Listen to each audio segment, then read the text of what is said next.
तुम्हें अनंत तुम्हें प्रशांत तुम्हें अनंत तुम्हें प्रशांत आगे जगन्नाथ आगे जगन्नाथ आगे जगन्नाथ आगे जगन्नाथ तुम इच्छारे आमे परिचालित तुम इच्छारे आमे परिचालित आगे जगन्नाथ आगे जगन्नाथ आगे जगन्नाथ आगे जगन्नाथ श्री जगन्नाथ हेब पांच रात तुम गुण गाइबाकू आमे जीवा पात्र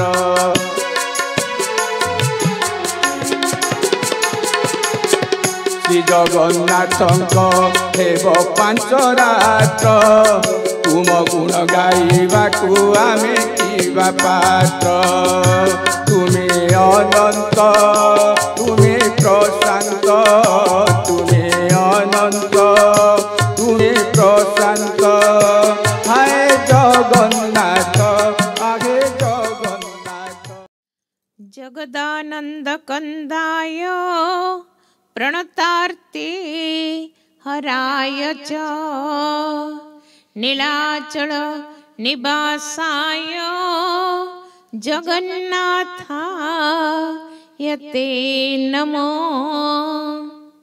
श्री जगन्नाथ भारतीय संस्कृतिर इतिहास रे आज सुद्धा एक अनुद्घाटित रहस्य होई रही जाइछंती। जनमानस रे श्री जगन्नाथ धर्म और संस्कृति जेपरि भावे प्रतिभात होइछि ताहा अनन्य साधारण। समग्र विश्व रे ए प्रकार संस्कृति तथा धर्मर पटांतर नाही। श्री जगन्नाथ ही ओडिशा और ओडियार सर्वश्रेष्ठ परिचिति से ही ओडिया जातिर इष्ट देवता।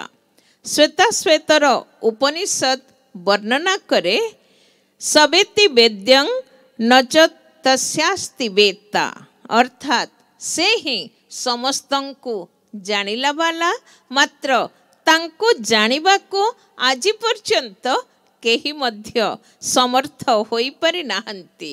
मोट उपरे कहिबा को गले से एक रहस्यमय विग्रह। आमर सामाजिक परंपरा रे श्री जगन्नाथ ओतप्रोत भावरे जड़ित आम चलनी आम परंपरा आम चिंता चेतना सबु किछि रे प्रतिफलित जगन्नाथ संस्कृति। आमे दांत घसु आम प्रभु मध्य दांत घसी थांती। आमे शय्या त्याग करू से मध्य शय्या त्याग करंती। आमे विभिन्न रोगर शिकार हेउ आम प्रभुंकर मध्य देह खराब होई थाए। जथा देहे तथा देवे रीति रे आमे जहा जहा करू आम प्रभु मध्य ठीक सेही प्रकार रो करि थांती। मन फूर्ति पाई आमे विभिन्न स्थान को बुली जाई थाउ। प्रभु मध्य प्रतिवर्ष नुआ रथ रे बुली बाहरंती। तांकरे तियारी एई सारा संसार को टिके देखि दबा उद्देश्य रे ओडिया प्राण श्री जगन्नाथ बलभद्र और सुभद्रा ओडिया एमानंको ग्रहण करि नेछि। भाई भौणीर प्रतीक भावरे श्री मंदिरे ठाकुर तीनोटी भाई भौणी एकाठी रहंती। जणे गोरा आउ जणे कलाटी आउ मझिरे से चांद मुहिटी। भाई भौणी मध्यरे स्नेह श्रद्धा आंतरिकता केमिति रहिबा कथा ताहा आमको सिखाई थाए एई जगन्नाथ संस्कृति। एई निकटरे जाइछि महाप्रभुंकर जन्मोत्सव स्नान यात्रा। स्कंद पुराण वर्णना करे अजो जद्दारु प्लवते सिंधु पारे अपुरुषम। एही दिन ही वैष्णव कुल तिलक राजा इंद्रद्युम्न दारुଙ୍କୁ भासमान अवस्थारे दर्शन कले जहाँकि कवि कृष्णदास तांकर देउलतोला प्रसंगरे अति चमत्कार भावरे वर्णना करिछन्ति। एही देख दारु ब्रह्म बोलन्ति राजन दारु देहे रहियाछि शंख चक्र चिन्ह। अन्य सबुदिन श्री विग्रह माने बिंब स्नान बा परोक्ष स्नान करिथांती मात्र वर्षके थरे एई स्नान यात्रा अवसर रे प्रभु प्रत्यक्ष स्नान करंती जे स्वयं जलर आधार से पुणी स्नान करंती। गंगा लोचाए पाद तले हे गोविंद स्नान जसोदा चलु जले हे गोविंद। जार पाद खोली देले गंगा से बेले बेले भक्तर भावरे एमती ओदा हे जानती। ए सबु हेउछि प्रभुंकर अव्यक्त लीला केवल भक्तर मनोवांछा पूर्ण करिबा निमंते प्रभुंकर एई दिव्य लीला भक्त गणपति भट्टंकर अभिलाष पूर्ण करिबा निमंते स्नान वेदी रे प्रभु हुअंती गजानन रूप। रत्न सिंहासन रे से नारायण स्नान वेदी रे से गजानन नवकलेवर काल रे से महारुद्र शयन यात्रा रे से हुअंती दुर्गति नाशिनी दुर्गा रथ यात्रा रे से सूर्य और रथ ऊपर को उठी गले से पालटी जानती मुक्तिदाता बामन। एई स्नान यात्रा परे परे आरंभ होई थाए महाप्रभुंकर अनवसर लीला। अधिक गाधोइले आमे ज्वर रे पड़ू आम प्रभु मध्य ज्वर रे कंपी थांती। दाढ़ियता भक्ति सुनाए भक्त शिरोमणि माधव दासंक प्रसंग। माधव दासर भाव पाखरे बंधा पड़ी जानती कालिया कला ठाकुर। माधव दास जे कि राति पाहिबारु पुणी अर्धरात्र जाए से श्रीमंदिर रे ही से समय अतिबाहित करिथांती। ओहरनिशी प्रभु को प्रार्थना करती हे प्रभु एई सुजोग मते प्रति मुहूर्त रे मिली थाओ। प्रभुंकर बड़ सिंहार बेसरे प्रभु को दर्शन करी प्रत्यह घर को फेरती आउ प्रभु को प्रार्थना करती एई दिव्य मूर्ति मो आखि आगरे प्रति मुहूर्त रे मु देखु थाए। मुंड हल्लू थाऊ तुंड गाऊ थाऊ महाबाहु महाबाहु बोलू थाऊ। मात्र समय क्रमे वार्धक्य और जराग्रस्त हुअंती माधव दास दिनकु दिन तनु क्षीण हुए। दिनकु दिन तनु क्षीण जेसने पिंधिला बसन आउ निज आयत्तरे से रही पारंती नाही। माधव दास जराग्रस्त होई जररे कंपुछंती ओ मने मने भाबुछंती केमिति जर टिके छाड़िले जाई कालिया कला कन्हाई को टिके देखि आसंती। अनुरूप भावरे खोजुछंती भक्त को महाप्रभु जगन्नाथ एते भक्त मोर आसुछंती हेले माधव दास कहीं वास्तविक गीता वर्णना करे समस्ते भगवान को डाकंती सत किंतु से दुर्लभ महात्मा भक्त समस्ते होई पारन्ति नाही। बहुनां जन्मनां अन्ते ज्ञानवान मां प्रपद्यते वासुदेव सर्वमिति स महात्मा स दुर्लभ। सतरे से ही हेउछि दुर्लभ भक्त। पचारिले प्रभु बड़ भाई बलभद्रंको माधव दास कहीं आसुनी? बड़ भाई बलभद्र से दिन उत्तर देले ना से आसी पारुनी। भीषण ज्वर रे पीड़ित होई सिंह द्वारर से भंगा कुड़िया रे रही केवल त्राही जगन्नाथ गाई चलीछि। भगवान भावुछंती जे मोर शरण को आसे से तो केबे निराश हेबा कथा नुहे।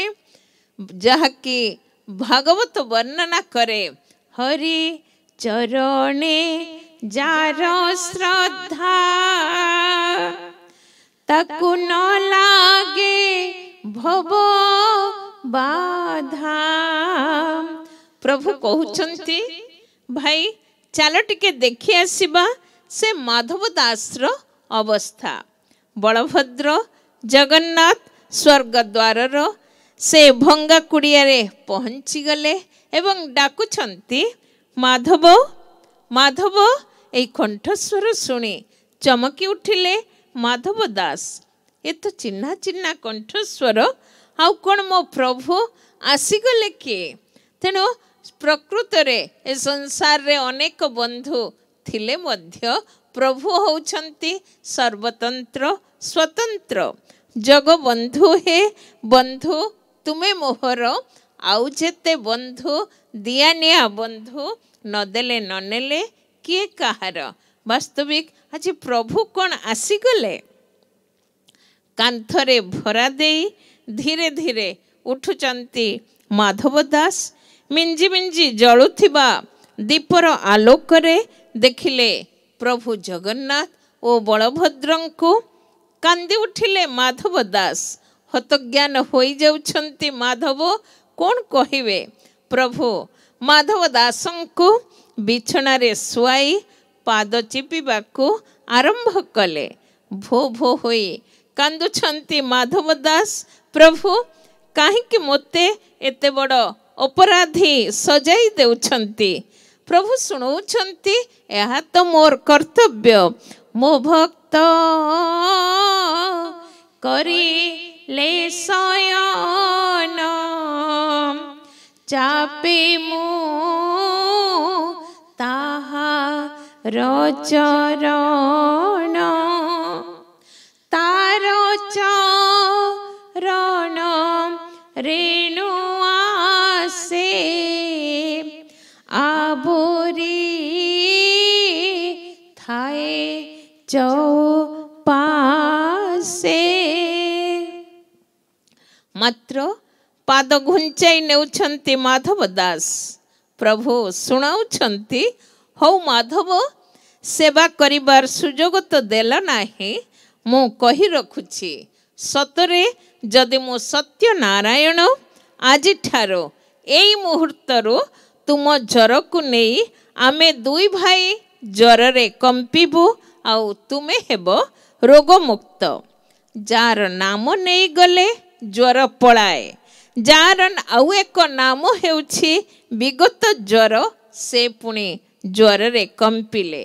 गीतार से जो महान बाणी अनन्य चेता सततं जे मां स्मरति नित्यस तस्याहं सुलभ प्रार्थ नित्य जुक्तस्य योगिन।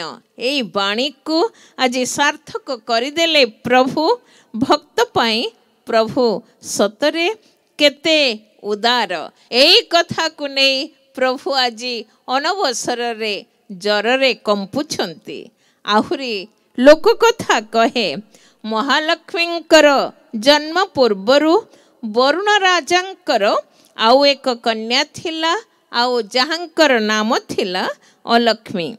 आजिर श्रीक्षेत्र से समय रे थिला नील सुंदर पर्वत ओ एक रम्य उपवन। देवता माने चिंता कले ए स्थान विष्णुଙ୍କ उपयोगी मात्र रहिछि अलक्ष्मीଙ୍କ आयत्तरे कौन कराजिब केमिति महाप्रभुଙ୍କ हाथको ए स्थान जीव जणाइले भगवान विष्णुଙ୍କୁ प्रभु माया रे आसिले एवं अलक्ष्मी को विवाह प्रस्ताव देले अलक्ष्मी राजी होई गले अलक्ष्मी को एक अश्वत्थ गछ मूल रे बसाई भगवान विष्णु गले पुरोहितंको डाकिबा उद्देश्य रे आउ बाटरे भेटिले उद्दालक ऋषि को बहु अनुरोध करी आनिले और चक्रांत करी तांकरी सांगरे ही विवाह कराई देले अलक्ष्मींकर परे परे जेतेबेले अलक्ष्मी एहा जानी पारिले क्रोध और प्रेम विरह रे कंपमान होई सेदिन अलक्ष्मी अभिशाप देले मु आजी जेपरी क्रोध रे और प्रेम विरह रे कंपुछि तुमे मध्य सेमती दिने ज्वर रे कंपिबो आउ सेतेबेले बुझी परिबो शरीर रे कंप हेले केमिति लागे सेदिनर सेही सब रीतिनीति को नेई प्रभुंकर एही दिव्य लीला अनवसर बा अणसर लीला प्रभु असुस्थ तेणु फलमूल चेरमूली औषध और सेवार व्यवस्था एई अनवसर समय रे दारु ब्रह्म श्री जगन्नाथ पूजा पांति शिला ब्रह्म श्री अलारनाथ भावरे ब्रह्मगिरी रे किंबदंती कहे आज को प्राय 500 वर्ष पूर्वे श्री चैतन्य श्री मंदिर रे प्रभु को न पाई दर्शन करि न पारी हतोत्साह होई पड़िले मात्र दया सागर करुणा सागर प्रभु श्री जगन्नाथ तांको सुनाई थिले आसो आसो चैतन्य आउ टिके आगो को आसो मु तुमको अपेक्षा करिछि श्री चैतन्य तांकर संकीर्तन मंडली सह ब्रह्मगिरी रे पहुंची श्री अलारनाथं को दर्शन करथिले एबे मध्य एई कथार स्मारकी सदृश सेठारे रहिछि श्री चैतन्यंकर पाद श्री चैतन्यंकर एक शयन मूर्ति ओ अदूर रे श्री चैतन्य गौड़ीय मठ एहाई सूचाई दिए जे श्री चैतन्य दिने महाप्रभु अलारनाथं को दर्शन करिबा उद्देश्य रे सेठारे उपस्थित होइथिले जुगे जुगे प्रभु रखिछन्ति भक्तर मर्यादा खाली जे मर्यादा रखिछन्ति ता नुहे बरं सबुदिन पाई भक्त किपरि जनमानस रे चिरंजीवी होई रहिबो से व्यवस्था मध्य करि दैछन्ति एहाई तो निष्काम भक्तिर पराकाष्ठा प्रभु निजे तेणु शुणाइछन्ति मन वचन कर्म रे जे मोते भजाई निष्काम कर्म करिन शरण पसाई तारुद कमल हुए मोहर निवास से हुई मोर प्रभु मुहि तार दास आमे समस्ते ए संसार रे आमे समस्ते जणे जणे भव रोगी किंतु भगवान हेउछन्ति भव वैद्य आमे समस्ते संसार रे बुड़ीबा वाला से किंतु आम समस्तंको उद्धार करिबे ए आशा ए भरोसा आम समस्तंकर दृढ़ हेउ से ही ए जन समाजर पथ प्रदर्शक साजी देखाई दियंतु आम समस्तंको मुक्तिर मार्ग और शांतिर मार्ग जगन्नाथ लोकनाथ नीलाद्रीशो परहरि दीनबंधु पाळो जन रक्षक। हे प्रभु जगन्नाथ तुम्हें ही आमर रक्षा करता। वास्तविक तुम्हें अनंत, तुम्हें प्रशांत। जय जगन्नाथ, जय प्रभु अलारनाथ।